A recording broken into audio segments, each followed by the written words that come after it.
Hello everyone, आप सभी लोगों का यूट्यूब चैनल में वेलकम है। जनरली आज हम लोग एक नया टॉपिक के साथ आए हैं और मैं इस सब्जेक्ट को काफ़ी इंटरेस्टिंग वे में आपको डील करने का प्रयास करूंगा। बहुत बढ़िया से प्रयास करेंगे कि यह सब्जेक्ट लेके चला जाए माइक्रो प्रोसेसर, जब तक लॉकडाउन पीरियड मिनिमम ख़त्म नहीं होता है। तो ये सब्जेक्ट या भी और भी जो सब्जेक्ट्स हैं गेट के एग्जामिनेशन के लिए, I will try to keep through the online channel, that is the YouTube channel. तो जनरली आज हम लोग जो बात करेंगे वो एक नया सब्जेक्ट होगा। आप लोग जनरली कुछ लोगों को बेहतर आइडिया होगा सब्जेक्ट के बारे में, कुछ लोग नए होंगे। तो जो लोग नए हैं सब्जेक्ट में कैसे इंटरेस्टिंग या सब्जेक्ट को कैसे डील करना है, वो सारी चीज़ें यहाँ पे हम लोग डिस्कस करेंगे। सबसे पहले बात करते हैं माइक्रो प्रोसेसर। तो माइक्रो प्रोसेसर की थोड़ा सा बेसिक्स आने के लिए आपको थोड़ा बहुत डिजिटल इलेक्ट्रॉनिक्स का बेसिक आना चाहिए, बिकॉज यहाँ पे जो प्रोग्रामिंग वाला पार्ट रहेगा, प्रोग्रामिंग वाले पार्ट में जब हम लोग अरिथमेटिक ऑपरेशंस वगैरह परफॉर्म करने लगेंगे तो वहाँ पे थोड़ा सा टूस कॉम्प्लीमेंट वगैरह की नीड पड़ने लगती है, फिर बीसीडी एडिशन की नीड पड़ने लगती है। तो थोड़ा सा डिजिटल थोड़ा सा क्लियर होना चाहिए। बाकी सब्जेक्ट में बहुत ज़्यादा डिफिकल्टी नहीं है, लोग इसको टफ सब्जेक्ट मान के चलते हैं, बट ऐसा कोई टफ सब्जेक्ट जैसा ये होता नहीं है। तो we will start from very basic. और सबसे पहले बात करेंगे कि आप कौन से बुक अगर प्रेफर करना चाहते हैं तो रमेश गावनकर साहब की एक किताब है जिसको आप देख सकते हो। काफ़ी बेहतर तरीके से उन्होंने सब्जेक्ट को लिख रखा है। मैं यहाँ आपके यूट्यूब चैनल पे लगभग electrical as well as electronics engineering में जो गेट में पूछे गए हैं क्वेश्चन माइक्रो प्रोसेसर के, मैं यहाँ पे आपसे डील करूँगा। तो चलो सब्जेक्ट को स्टार्ट करते हैं। तो सबसे पहले आपसे जैसे what is a microprocessor, microprocessor क्या होता है। तो जनरली जैसे हमारे पास आईसीज हैं, तो माइक्रो प्रोसेसर क्या है। माइक्रो प्रोसेसर आपके पास आपकी जनरली एक आईसी है और आईसी के अंदर क्या होगा, रजिस्टर होगा, ट्रांजिस्टर लगा होगा और डायोड लगा होगा। अब micro processor is a integrated circuit. Micro processor is an central processing unit on A integrated circuit. CPU की तरह काम करेगा। सीपीयू का मतलब है ALU, arithmetical and logical unit operation perform करेगा। सीपीयू के जो बेसिक बॉक्स होंगे वो भी आगे मैं डिस्कस करूंगा। तो what is a microprocessor. Microprocessor is a central processing unit on a single integrated circuit having register, transistor and diode. और एक और ब्यूटी इसकी है, it has a decision making ability also. ये decision भी ले सकता है as well as computing ability. Microprocessor has a computing as well as decision making ability. Means ये चीज़ों को डिसाइड भी कर सकता है और कंप्यूटिंग ऑपरेशन भी परफॉर्म करता है। कंप्यूटिंग एबिलिटी मतलब arithmetic operation as well as logical operation भी परफॉर्म कर सकता है। तो what is a microprocessor. Microprocessor आपका एक सीपीयू है, इंटीग्रेटेड सर्किट पे आईसीस के ऊपर है, तो ट्रांजिस्टर, रजिस्टर और डायोड्स वगैरह रहेंगे। और इसके पास इसकी ब्यूटी क्या है कि it is a computing ability. इसके पास कंप्यूटिंग एबिलिटी भी रहती है और डिसीजन मेकिंग एबिलिटी भी रहती है। तो एक बेसिक बात किया तो माइक्रो प्रोसेसर क्या है, what is a microprocessor. Microprocessor is a CPU having decision making ability as well as computing ability. तो ये तो जनरल बात हो गई माइक्रो प्रोसेसर के बारे में बेटा। अब जनरली लोग बोलते हैं कि माइक्रो प्रोसेसर और माइक्रो कंप्यूटर में क्या अंतर होता है। तो जनरली कंप्यूटर के अंदर हमारे पास क्या बेसिक आइडिया हमको है कि कंप्यूटर में क्या होता है, सीपीयू होता है, that is called as a brain of the computer. और इनपुट डिवाइस होते हैं, आउटपुट डिवाइस होता है और मेमोरी होता है। मेमोरी में भी रैम और रोम और बोथ। तो generally what is a micro computer, एक डिजिटल कंप्यूटर। और डिजिटल कंप्यूटर, अब कंप्यूटर है तो सीपीयू तो हो गई। और digital computer having microprocessor, micro processor उसमें सीपीयू का काम कर रहा है। जो ये सीपीयू लगा होना चाहिए, जो ये सीपीयू है ये माइक्रो प्रोसेसर अगर हो, ये जो सीपीयू ये माइक्रो प्रोसेसर हो। Digital computer having microprocessor as its CPU along with, साथ में सिस्टम बस के द्वारा, along with memory, input and output device is known as a, along with memory, input and output device is known as a microcomputer. तो microcomputer क्या है, microcomputer में आपका generally एक CPU होगा, memory होगा, जो general computer में होता है एक सीपीयू, एक मेमोरी, एक इनपुट और एक आउटपुट है तो जनरल कंप्यूटर में। माइक्रो कंप्यूटर में जो सीपीयू होना चाहिए वो माइक्रो प्रोसेसर है। माइक्रो कंप्यूटर में सीपीयू जो होना चाहिए वो माइक्रो प्रोसेसर है। Microprocessor, memory, input and output devices makes a microcomputer. तो microcomputer should be very clear. Microcomputer क्या होना चाहिए, सीपीयू है। सीपीयू क्या होना चाहिए, microprocessor working as a CPU. It has a memory, input device and output device. ये जो पूरा ब्लॉक बना रहा है ये आपका एक माइक्रो कंप्यूटर होता है। तो मैंने दो डेफिनेशन आपको भी बता रखी है, माइक्रो प्रोसेसर क्या होता है, माइक्रो कंप्यूटर क्या होता है। अब जनरली थर्ड डेफिनेशन के पास आते हैं। थर्ड डेफिनेशन जनरली लोग कंफ्यूज रहते हैं कि माइक्रो कंट्रोलर क्या होता है। आगे में थोड़ा बहुत अगर रहता है तो माइक्रो प्रोसेसर और माइक्रो कंट्रोलर में भी आपको डिफरेंस बता दूंगा। हालांकि गेट के एग्जाम में सिर्फ और सिर्फ आपको माइक्रो प्रोसेसर ही पढ़ना है। तो फ्रॉम द नेक्स्ट टॉपिक अब हम लोग माइक्रो प्रोसेसर ही पढ़ेंगे। और माइक्रो प्रोसेसर में 8085 माइक्रो प्रोसेसर गेट में पूछा गया है। 8085 के जितने भी लगभग न्यूमेरिकल्स पूछे गए हैं, I will try to cover all the numericals of the 8085 microprocessor. What is a microcontroller? नया टॉपिक आया। माइक्रो प्रोसेसर हो गया बेटा, माइक्रो कंप्यूटर हो गया, माइक्रो कंट्रोलर हो गया। What is a micro controller? एक माइक्रो कंप्यूटर जो कि सिंगल आईसी पे प्लेस किया जाता है। एक micro computer, this is a micro computer placed on a single IC is known as a microcontroller. A microcomputer placed on a single IC is known as a microcontroller. तो तीन definition generally लोगों को पता नहीं रहता है। Micro processor पढ़ डालते हैं but micro computer micro controller नहीं आइडिया होता है। तो थोड़ा सा मैं चीज़ों को डिटेल में लेके चलूंगा। हाँ, ये हो सकता है कि चीज़ों में टाइम लगे बट आई एम श्योर कि आपका टॉपिक काफ़ी अच्छे से क्लियर होगा। मैं सारी चीज़ों को एक पॉइंट पे कंसंट्रेट करने का प्रयास करूंगा। जितने भी न्यूमेरिकल्स आएंगे, अभी कुछ थ्योरी पार्ट पढ़ते जाएंगे, then definitely you will be able to solve all the topics of the microprocessor या जो भी सब्जेक्ट हम लोग कवर करेंगे।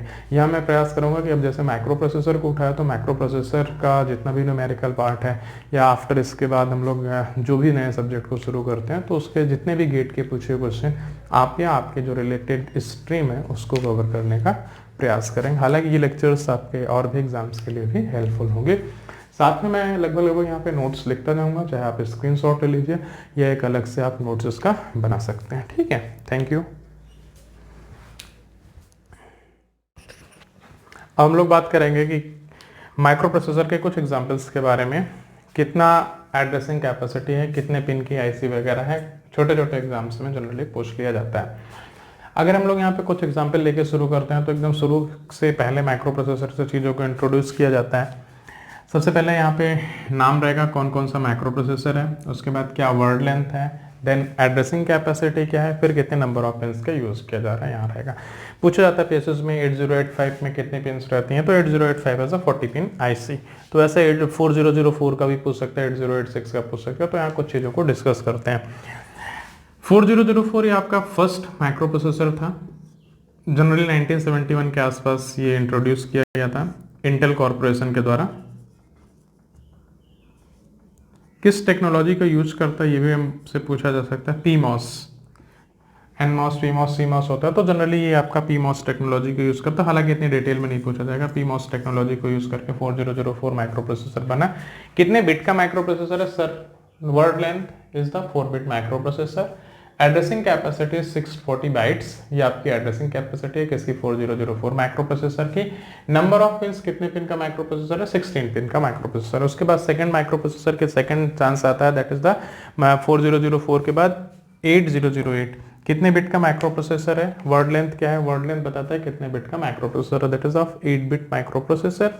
एड्रेसिंग कैपेसिटी कितनी है? 16 KB। ये 16 KB कैसे होती है ये भी हम लोग डिस्कस करके आपको बताएंगे जब 8085 शुरू करेंगे। तो क्या एड्रेस बस है, क्या डेटा बस है, उससे के भी यहाँ पे ही मेमोरी कैपेसिटी या एड्रेसिंग कैपेसिटी डिफाइन की जाती है सारे माइक्रो प्रोसेसर की। कितने पिन की आईसी है ये आपका नंबर कितने पिन का है? आपका 18 पिन का माइक्रो प्रोसेसर है। Next one is your 8080 4004 first, second, now 8080 8 bit micro processor. Capacity 64 KB। Addressing capacity देखो यहाँ से 16 KB से एड्रेसिंग कैपेसिटी यहाँ पे बढ़ गई। कितने पिन का है? 40 पिन का माइक्रो प्रोसेसर है। नेक्स्ट माइक्रो प्रोसेसर आएगा वो आपका 8085 होगा, that is of 8 bit. Addressing capacity बेटा आपका 64 KB के आसपास की होगी और नंबर ऑफ पिन कितने यूज करेगा? लगभग 40 पिन का यूटिलाइजेशन ये करेगा। नेक्स्ट वन हम लोग बात करेंगे 8086 का 16 KB 1 MB 40 पिन। कितने पिन की आईसी है? 40 पिन की आपकी आईसी रहेगी। ठीक है, तो 8085 8086 अब जनरली हम लोग धीरे धीरे बात करेंगे। हमारे जो सिलेबस में है जो हम लोग तो कंप्लीट डिटेल में पढ़ेंगे, that is your 8085 micro processor किस टेक्नोलॉजी वगैरह का यूज करता है।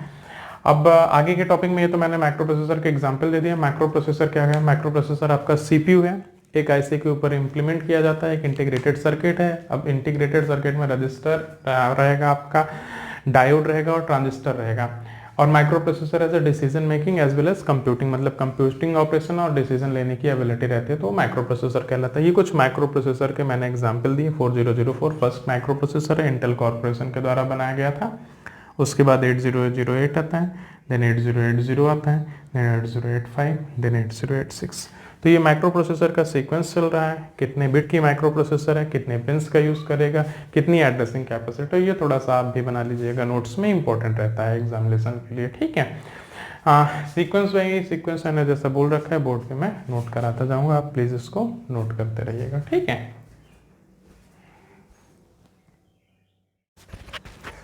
अब हम लोग बात करेंगे लैंग्वेजेस के बारे में। लैंग्वेज के क्लासिफिकेशन कैसे किया गया है यहाँ पे माइक्रो प्रोसेसर में।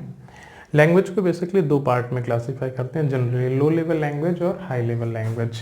Low level language generally machine specific language जो होती है वो आपकी लो लेवल लैंग्वेज होती है, और जो मशीन स्पेसिफिक या मशीन ओरिएंटेड लैंग्वेज नहीं होती आपकी हाई लेवल लैंग्वेज होती है। अभी मशीन ओरिएंटेड या ना ओरिएंटेड होना अभी मैं आपको बताता हूँ। लैंग्वेजेस दो तरीके की होंगी, कौन कौन सी होंगी, low level language and high level language, दो ही बात करते हैं, लो लेवल की और हाई लेवल की। बट यहाँ पे मैं चीज़ों को क्लियर करने के लिए लैंग्वेजेस को तीन पार्ट में ले रहा हूँ, machine language, assembly language and high level language. Machine language, assembly language and high level language. Generally जो आपका माइक्रो प्रोसेसर यूज़ करता है that is your assembly language. कौन यूज़ करता है, माइक्रो प्रोसेसर। कौन सी लैंग्वेज यूज़ करता है, पूछ लेते हैं किसी किसी छोटे एग्जाम में। माइक्रो प्रोसेसर कौन सी लैंग्वेज यूज़ करता है, माइक्रो प्रोसेसर आपका असेंबली लैंग्वेज को यूज़ करता है। तो यहाँ पे मैं तीन पार्ट में लैंग्वेज को क्लासीफाई करूँगा, machine language, assembly language and high level language. अब मशीन लैंग्वेज में जनरली क्या होता है, मशीन लैंग्वेज मतलब बेसिकली एकदम कंप्लीटली मशीन जिसको तुरंत समझ ले वो मशीन लैंग्वेज होती है। मशीन के कोड्स जैसे डिजिटल की हम लोग बात करें तो डिजिटल दो ही चीज़ों को समझता है, या तो जीरो को समझता है या तो वन को समझता है। डिजिटल किसको समझेगा, या तो जीरो को या तो वन। तो मशीन लैंग्वेज में जो जनरली कोड यूज़ किए जाते हैं, मशीन लैंग्वेज में जो कोड यूज़ किए जाएंगे वो आपके या तो जीरो होंगे या तो वन होंगे। मशीन लैंग्वेज में कौन से कोड यूज़ होंगे, मशीन लैंग्वेज में जीरो या वन कोड आपके यूज़ होंगे, राइट। अब एक इंस्ट्रक्ट करना है, एक प्रोग्राम को यूज़र को इंस्ट्रक्ट करके देना है, तो यूज़र क्या करेगा, एक प्रोग्राम बनाएगा। हम लोग यूज़र हैं, तो अगर हमको मशीन लैंग्वेज में प्रोग्राम बनाना है तो हमारे पास सिर्फ जीरो और वन का यूज़ करके उस प्रोग्राम को लिखना है। To instruct a machine one must give a instruction using one और जीरो। किसी भी मशीन को इंस्ट्रक्शन देने के लिए हम सिर्फ और सिर्फ मशीन कोड यूज़ करेंगे मशीन लैंग्वेज में। और वो मशीन कोड कौन कौन से होंगे, वो मशीन कोड आपके वन और जीरो होंगे। वो मशीन कोड कौन से होंगे, वो मशीन कोड आपके वन और जीरो। मशीन लैंग्वेज में कौन से कोड यूज़ किए जाएंगे, मशीन लैंग्वेज में वन और जीरो के कोड यूज़ किए जाएंगे। अब दूसरे टाइप की लैंग्वेज जो आपका माइक्रो प्रोसेसर, यहाँ पे तीनों का डिफरेंस भी क्लियर हो जाएगा। अब दूसरे टाइप की लैंग्वेज जो आपका माइक्रो प्रोसेसर यूज़ करता है that is the assembly language.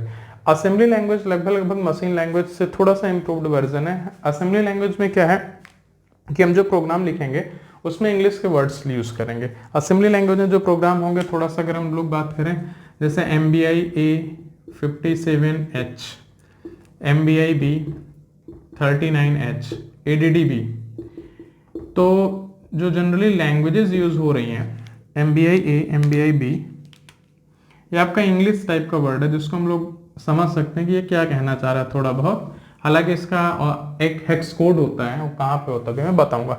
तो MBI A57 तो इंग्लिश की तरह के वर्ड यूज़ किए जा रहे हैं, इंग्लिश की तरह के वर्ड यूज़ किए जा रहे हैं, इंग्लिश के तरीके का ये वर्ड यूज़ किया जा रहा है MBI A, MBI B और ADD, तो इंग्लिश लाइक वर्ड का यूज़ किया जाता है।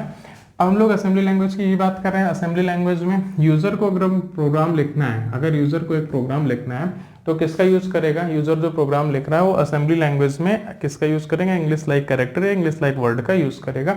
और जो इंग्लिश लाइक वर्ड होते हैं उनको क्या कहते हैं, न्यूमेरिक्स। तो अगर आपसे एग्जाम में पूछा जाता है असेंबली लैंग्वेज में what is a numerics, English like word is a numerics. English like word का यूज़ करके वो प्रोग्राम यूज़ करता है। जैसे MBI का मतलब मूव करना होता है, कहाँ करना होता है भी आगे हम लोग बात करेंगे। तो यूजर असेंबली लैंग्वेज में क्या हो रहा है, असेंबली लैंग्वेज में user writes a program using English like word. User क्या कर रहा है, प्रोग्राम को राइट कर रहा है, किसके तरीके से, इंग्लिश लाइक वर्ड का यूज करके राइट करता रहता है। और अगर हम लोग यहीं पे बात करते हैं हाई लेवल लैंग्वेज की, हाई लेवल लैंग्वेज में जो प्रोग्राम राइट किए जाते हैं वो जनरली सिंटेक्स का यूज किया जाता है। जैसे हम लोग C लैंग्वेज या C++ में बात करते हैं तो सिंटेक्स दिया रहता है, ये ऑपरेशन परफॉर्म करना है, तो वो इंग्लिश ही होता है, इंग्लिश में सिंटेक्स दिया जाता है। तो यहाँ पे कौन क्या यूज करता है, it uses a syntax that is the English alphabet. English alphabet का यूज़ किया जाता है हाई लेवल लैंग्वेज में। तो मैंने बाइनरी मशीन के बारे में थोड़ा सा बताया, असेंबली के बारे में हाई लेवल। असेंबली लैंग्वेज ये हमको पढ़ना है 8085 में। तो user writes the program using the, किसका यूज करके, इंग्लिश लाइक वर्ड, और वो इंग्लिश लाइक वर्ड को क्या बोलते हैं, न्यूमेरिक्स बोलते हैं। फॉर एग्जाम्पल मैंने एक एग्जाम्पल दिया MBI A 8-bit डेटा, ये एक इंस्ट्रक्शन होता है। अभी बहुत सारे इंस्ट्रक्शन हम लोग पढ़ेंगे। MBI A 20H for hexadecimal. अब MBI A का माइक्रो प्रोसेसर के पास, माइक्रो प्रोसेसर 8085 पढ़ेंगे तो उसके पास MBI A का एक हेक्स कोड होगा। मान लो हेक्स कोड 2C है, वो हेक्स कोड 2B भी हो सकता है, वो हेक्स कोड 2A भी हो सकता है। 2C स्टैंड्स फॉर, आपको 8 बिट में लिखना है तो बाइनरी में 8 बिट में कैसे लिखेंगे, 2 को लिखेंगे हम लोग 4 बिट में 0010। C स्टैंड्स फॉर 12 को कैसे लिखेंगे 1100, या 2B भी बोल सकते हैं तो 0010 और 10 कितना है 10 11 1011, या 2A भी हो सकता है, दैट इज 001010। तो जनरली हम लोग बोल रहे हैं कि MBI A जो यूज करेगा, इसका MBI A का आपका एक हेक्स कोड होगा। For this code there will be a hex code, we can say 2C मान लो, मैंने मान लिया हेक्स कोड, तो 2 ये लिखा, C ये लिखा। तो कितना हेक्स कोड, ऐसा 2B भी हेक्स कोड हो सकता है, 2D भी हो सकता है। तो हमको हेक्स कोड नहीं याद करने की जरूरत है, हमको माइक्रो प्रोसेसर क्या ऑपरेशन परफॉर्म करना है, कैसे कर रहा है वो समझना रहेगा, अभी आगे मैं बताऊंगा। तो यहाँ पे English like word MBI A तो माइक्रो प्रोसेसर समझेगा नहीं, तो उसको मशीन लैंग्वेज को मतलब चेंज, मशीन लैंग्वेज में चेंज करना पड़ेगा। तो मशीन लैंग्वेज में MBI A का एक हेक्स कोड होता है, वो हेक्स कोड क्या होगा 2C 2B 1A 1B ऐसा कुछ भी हो सकता है। तो 1A को अगर हम लोग बाइनरी में लिखेंगे तो बाइनरी में तो 0 और 1 का यूज करके लिखा जाएगा। तो जब 0 1 का यूज करेंगे तो मशीन आराम से उसको समझ सकता है। इसलिए इसका MBI A MBI B MBI C इन सारे का क्या होगा, इन सारे का हम लोगों के पास एक हेक्स कोड होगा, राइट। यहाँ पे इस तरह का कोई चैलेंज नहीं आना है आपके हाई लेवल लैंग्वेजेस में, ठीक है। फिर आगे हम लोग अब जनरल अगला टॉपिक पे बात करते हैं इसी में। अगर ये मशीन लैंग्वेज आपने प्रोग्राम लिखा मशीन लैंग्वेज में 10101110, यानी ये पूरा प्रोग्राम आपने लिख दिया मशीन लैंग्वेज में, तो आपका जो मशीन है, मशीन कौन है, माइक्रो प्रोसेसर या कोई और मशीन है, या जनरल कंप्यूटर एक मशीन की तरह काम कर रहा है, तो कंप्यूटर तो इसको समझ लेगा ना, तुरंत समझेगा, तो ऑपरेशन तुरंत एग्जीक्यूट करेगा। तो तुरंत when operation will be executed immediately, जब भी ऑपरेशन आपका तुरंत इमीडिएटली एग्जीक्यूट होगा तो एग्जीक्यूशन स्पीड पे भी फर्क पड़ेगा। एग्जीक्यूशन स्पीड क्या होगी आपकी, फास्ट होगी। एग्जीक्यूशन स्पीड कैसे होगी, तेज होगी। यहाँ पे असेंबली लैंग्वेज में लिखा गया, असेंबली लैंग्वेज में इसके रिस्पेक्ट में स्पीड तो स्लो होगी और हाई लेवल लैंग्वेज में और ज्यादा स्लो होगी।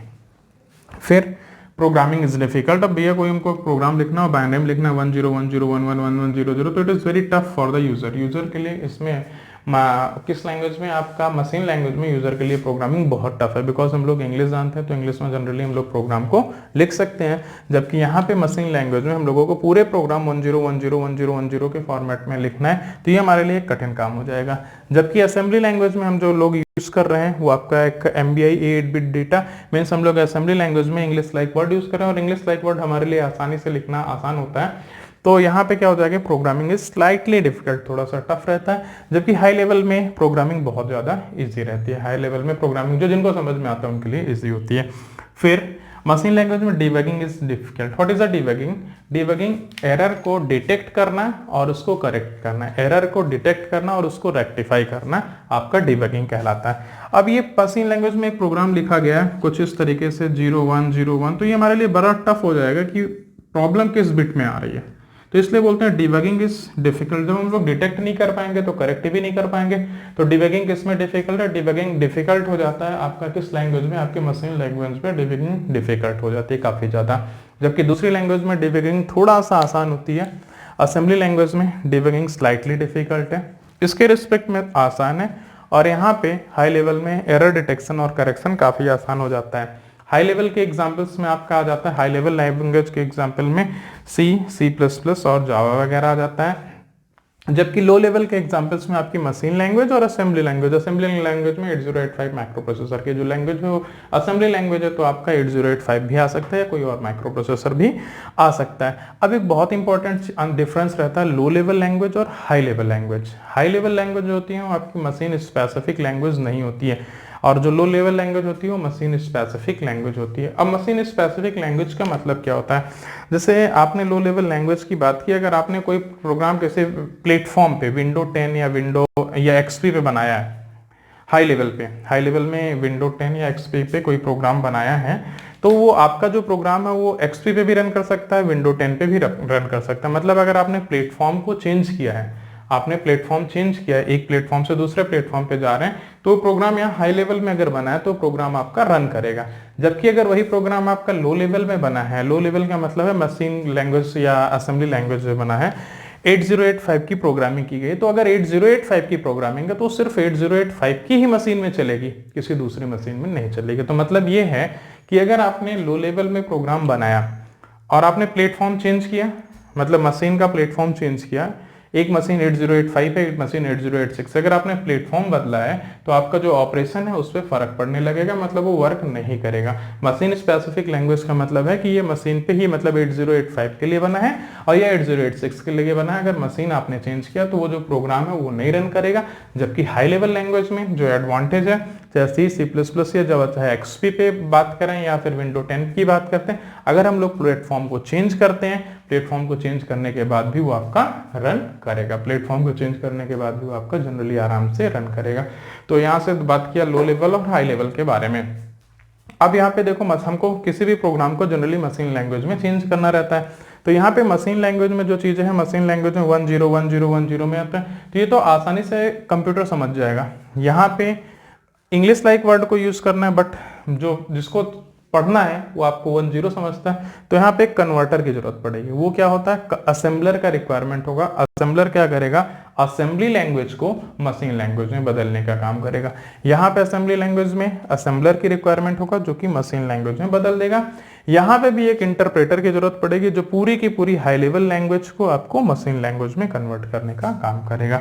तो ये थोड़ा बहुत पार्ट था जो हम लोग किसकी बात कर रहे थे, मशीन लैंग्वेज की बात की, किया असेंबली लैंग्वेज की बात की, और मैंने बात की हाई लेवल लैंग्वेज, या हम लोग कह सकते हैं लो लेवल लैंग्वेज और हाई लेवल लैंग्वेज के बारे में हम लोगों ने डिस्कशन किया।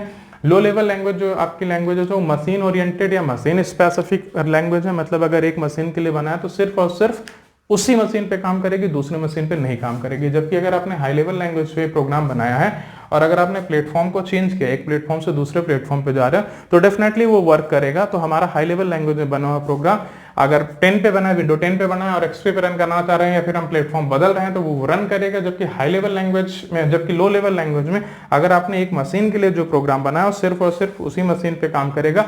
अगर 8085 के लिए आपने प्रोग्राम बना के रखा है असेंबली लैंग्वेज का तो 8086 में वर्क नहीं करेगा। तो ये डिफरेंसेस था लैंग्वेजेस के बारे में, लो लेवल, हाई लेवल, या फिर हम लोग बोल सकते हैं मशीन लैंग्वेज, असेंबली लैंग्वेज या फिर हाई लेवल लैंग्वेज में। अब अगली क्लास में मिलेंगे और अगली क्लास में हम लोग स्टार्ट करेंगे 8085 माइक्रो प्रोसेसर। Thank you.